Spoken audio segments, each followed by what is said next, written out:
हाँ भाई, दिल्ली वालों, अगर ये वीडियो देख रहे हो तो जल्दी से कमेंट सेक्शन में बता दो कि दिल्ली की टाइटल जीतने की चांसेस अब कैसी लग रही हैं। देखिए, मुंबई से हारे थे, वो भी क्लोज मैच था। उसके बाद एक सुपर ओवर खेलना पड़ा राजस्थान के खिलाफ, वो जीत गए किसी तरीके से, लेकिन टेक्निकली वो मैच टाइट था। और उसके बाद अगला मुकाबला जब वो अहमदाबाद खेलने गए तो वहां पे जॉस बटलर आ गए रास्ते में।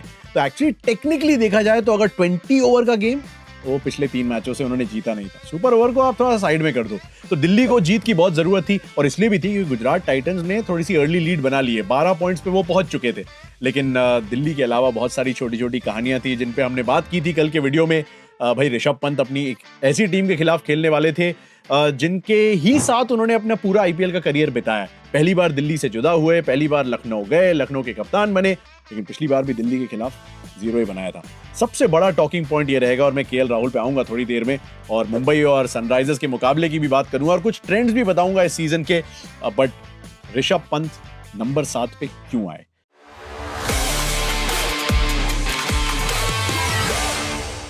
क्या आपको पता है? क्योंकि हमें तो नहीं पता चला। मतलब सुनने में ये लगा कि टैक्टिकल डिसीजन था वगैरह वगैरह। अब्दुल समद, जो कि उनके डेजिग्नेटेड फिनिशर है, जिन पे हमने इतना वक्त बिताया था कल के वीडियो में, उनको नंबर 4 पे भेजा जाता है, जहां पे ऋषभ पंत की टेक्निकली जगह है। उसके बाद आ जाते हैं भाई आयुष बडोनी साहब या डेविड मिलर वगैरह वगैरह, बट नो ऋषभ पंत।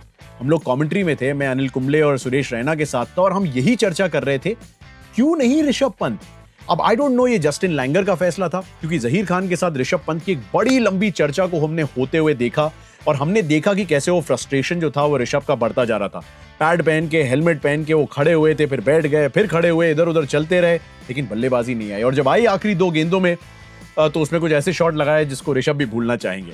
मतलब you can't blame him, but whoever is to blame needs to take some serious accountability, क्योंकि ये फैसला बहुत गलत साबित हुआ। जिस सरफेस पे 180 190 कम से कम बनाने चाहिए थे, हमने बात की थी रेड सॉइल की, ये सरफेस है, यहाँ रन बनते हैं, यहाँ पे स्पिनर्स भी इफेक्टिव हो सकते हैं, वहां पे लखनऊ ने बनाए सिर्फ 159।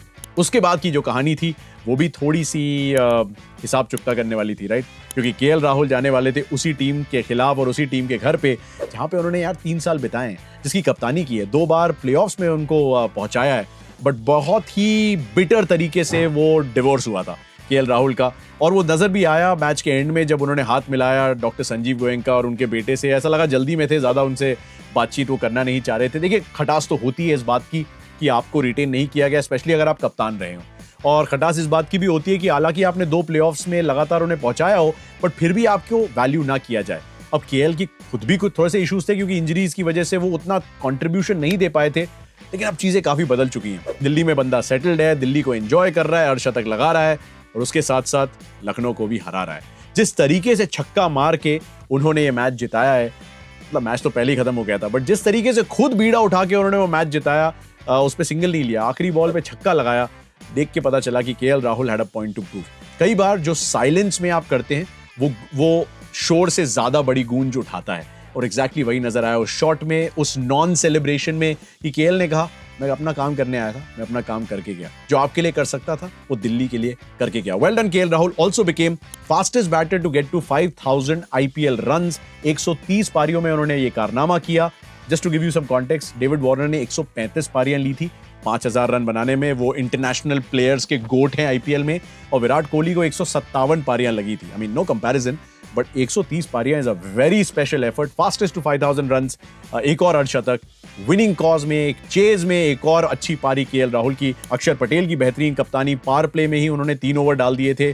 बहुत ही टैक्टफुली इस गेम को कंट्रोल किया, जहां पे ओपनिंग साझेदारी आई थिंक ऑलमोस्ट 87-89 रन की थी, वहां से कंट्रोल करके 159 पे रोका लखनऊ को।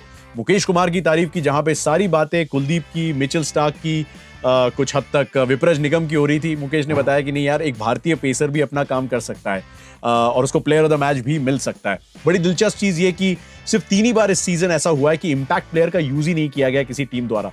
2 बार ऐसा दिल्ली ने किया, एक बार सनराइजर्स हैदराबाद के खिलाफ, उनको नहीं जरूरत पड़ी थी, 7 विकेट से वो मुकाबला जीते थे, और अब 8 विकेट से जीते हैं लखनऊ में, और इंपैक्ट प्लेयर को यूज नहीं किया।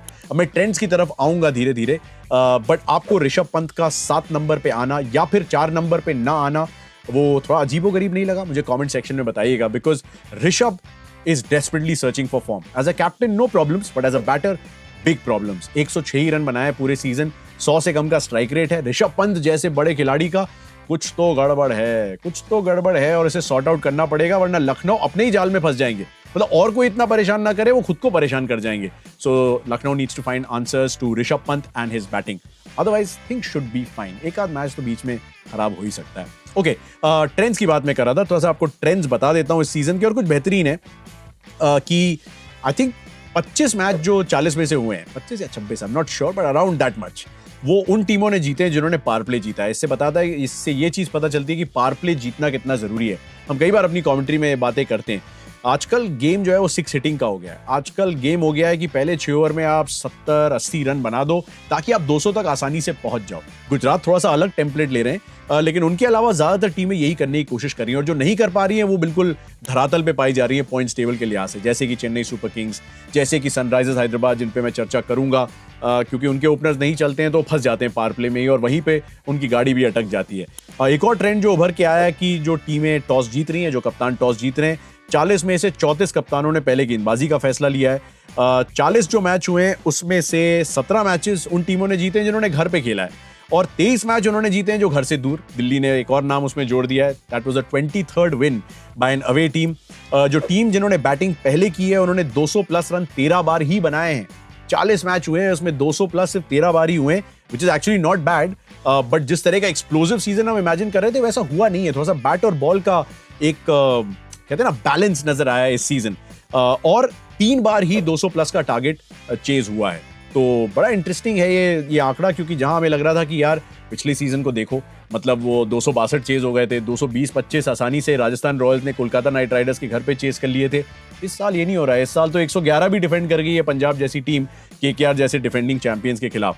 सनराइजर्स हैदराबाद अकेली ऐसी टीम है जिन्होंने घर से दूर मुकाबला ही नहीं जीता है, और आरसीबी इकलौती ऐसी टीम है जिन्होंने घर पे मुकाबला नहीं जीता है।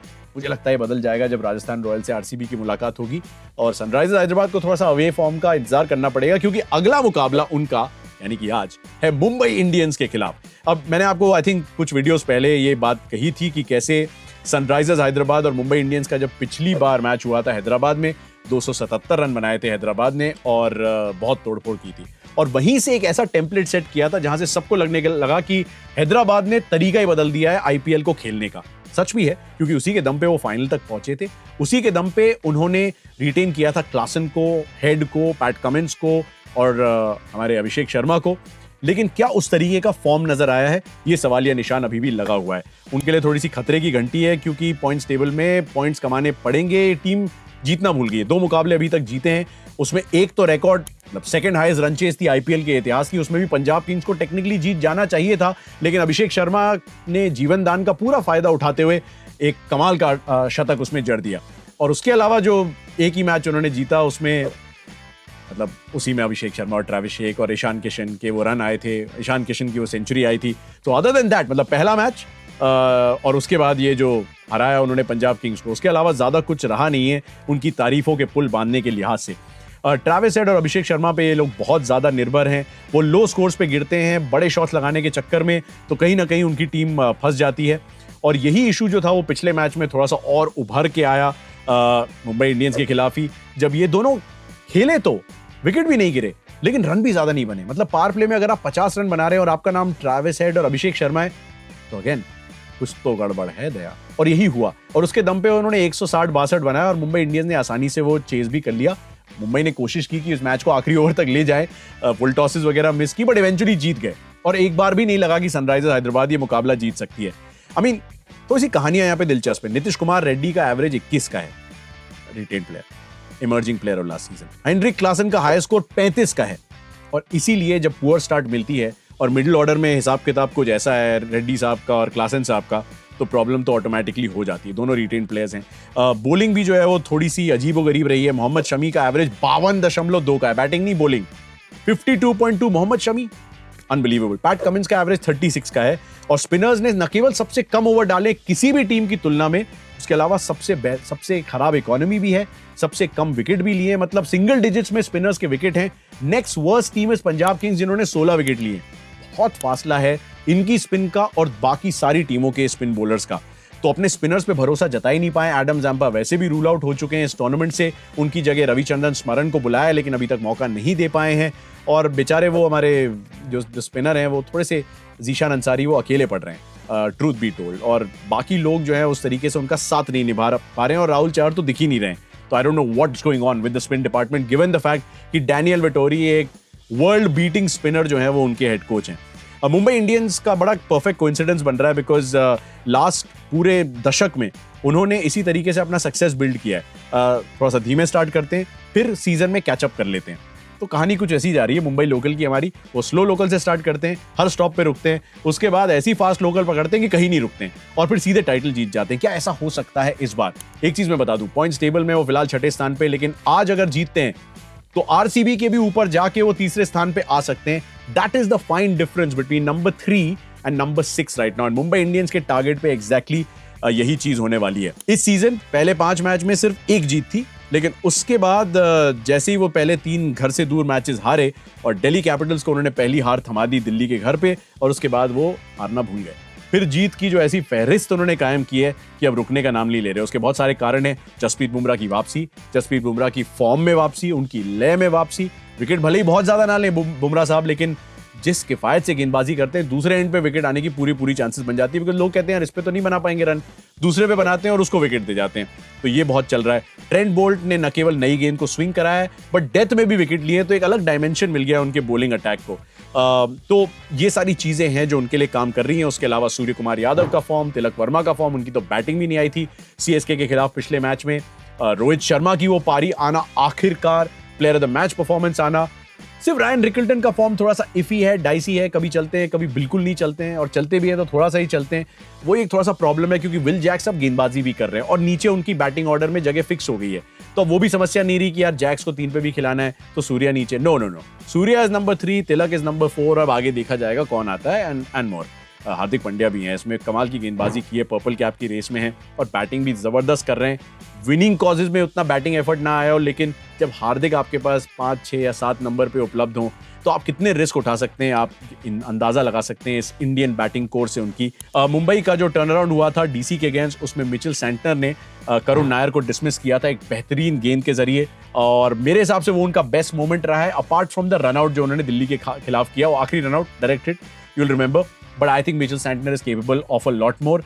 मतलब वो बंदा छोटी गेंद 90 किलोमीटर की गति से भी डाल सकता है तेज स्टंप्स को टारगेट करते हुए, अगर आपका शॉट नहीं लगा तो एलबीडब्ल्यू, और जो लूप करके गेंद डालता है वो 75-77 किलोमीटर प्रति घंटे पे, उससे वो बैटर को ललचाता है और स्टंप आउट कर देता है, जैसे कि हम देख चुके हैं इस सीजन। उन्होंने शेख रशीद को ऐसे ही आउट करवाया था पिछले मैच में। तो डिफेंसिव बॉलिंग भी करते हैं, अग्रेसिव बॉलिंग भी करते हैं, कमाल के गेंदबाज है, और मुझे ऐसा लग रहा है कि मैं अपनी फैंटेसी टीम में मिचेल सैंटनर को रखूंगा। एसआरएच ने राहुल चहर को बुलाया था पिछले मैच में इंपैक्ट प्लेयर की तरह बेस्ड ऑन कंडीशंस। मुझे लगता है राहुल चहर को इस मैच में भी बुला लेना चाहिए क्योंकि मुंबई इंडियंस सामने एक ऐसी टीम है जिसके साथ वो खेलें, तो फॉर्मर मुंबई इंडियन मेरे हिसाब से इस मैच में भी एज एन इंपैक्ट प्लेयर खेलते दिखेंगे। उन्होंने अभिनव मनोहर को बाहर रखा था। It's a tempting option because Abhinav Manohar आपको थोड़ी सी बल्लेबाजी देते हैं, पर अदरवाइज सनराइजर्स हैदराबाद का लाइनअप हेड अभिषेक शर्मा, ईशान किशन, नीतीश रेड्डी, 5 पे क्लासन, 6 पे अनिकेत वर्मा से बहुत उम्मीदें हैं। एक आध पारियां अच्छी आई हैं but not enough to give Sunrisers Hyderabad the boost that they need. Abhinav Manohar या अधर फ्राइडे में से कोई एक खेलता आपको नजर आ सकता है। पैट कमिंस होंगे, Harshal Patel has to do a lot better, Mohammed Shami, Zeeshan Ansari और ईशान मलिंगा या वियान मुल्डर के बीच में से कोई आपको एक खेलता हुआ दिख सकता है। शायद वो मुल्डर के साथ जाएं क्योंकि उनके पास वो ऑलराउंड एबिलिटी और बैटिंग में थोड़ी सी गहराई चाहिए। मुझे नहीं लगता कि मुंबई इंडियंस कुछ चेंज करेंगे क्योंकि उनका जो सक्सेस रहा है वो उसी के बेसिस पे आया है। अपनी टीम के हिसाब से विल जैक्स रहेंगे, 7 स्पेशलिस्ट बैटर्स खेलेंगे और सैंटनर होंगे। रोहित शर्मा, रायन रिकल्टन, सूर्या यादव, सूर्य कुमार यादव, तिलक वर्मा, हार्दिक पांड्या, नमन धीर, Will Jacks, Mitchell Santner, Deepak Chahar तक तो बल्लेबाजी भी है। ट्रेंट बोल्ट, जसप्रीत बुमराह, अश्विनी कुमार ने ठीक ठाक गेंदबाजी की थी पिछले मैच में, पहली बॉल पे विकेट लिया था अपने स्पेल के। पिच कैसी होगी? मुझे तो लगता है बहुत रन पड़ने वाले हैं यहाँ पे बिकॉज जनरली ऐसे ही रहता है हैदराबाद में। एसआरएच के बैटर्स को कुछ ना कुछ करना पड़ेगा ताकि उस रोड को हाईवे बना सकें वो। आप मुझे बताइएगा कमेंट सेक्शन में कि आपको क्या लगता है, मुंबई इंडियंस, सनराइज हैदराबाद और टॉप रन गेटर कौन होगा? वैसे रोहित शर्मा का थोड़ा सा हैदराबाद कनेक्शन भी है, डेक्कन चार्जर्स के लिए खेलते थे, डेक्कन चार्जर्स के साथ एक आईपीएल टाइटल भी जीते, इसलिए उनके नाम 5 नहीं 6 आईपीएल टाइटल हैं, 5 एज अ कैप्टन। एक बार तो हैट्रिक भी तो लिया रोहित शर्मा ने यार डेक्कन चार्जर्स के लिए। तो थोड़ा हैदराबादी एंगल भी है, उनका बचपन का भी जुड़ाव है हैदराबाद से। So all that and more, but PAT Cummins सामने होगा ना तो वैसे भी भारतीय क्रिकेट फैंस चाहेंगे रोहित शर्मा की टीम जीत जाए। आई एम सॉरी अगर आप हैदराबाद के फैन हैं, लेकिन आपकी टीम को बहुत बेहतर करना पड़ेगा। मैं फैंटेसी की टीम में 7 मुंबई के खिलाड़ियों को रखूंगा और अगर टॉस जीत जाएगी मुंबई की टीम तो मैं 8 खिलाड़ियों को रखूंगा और सिर्फ 3 हैदराबाद के रखूंगा, because I am expecting Mumbai to continue their winning momentum and win this match. आप मुझे बताना जरूर आपको कैसा लगा ये रिव्यू और ये प्रीव्यू, और जो ट्रेंड मैंने आपको बताया वो कैसे लगे, और मुंबई इंडियंस और एसआरएच के बीच कौन जीत रहा है भाई, बता दो। एम आई पल्टन या फिर ऑरेंज आर्मी।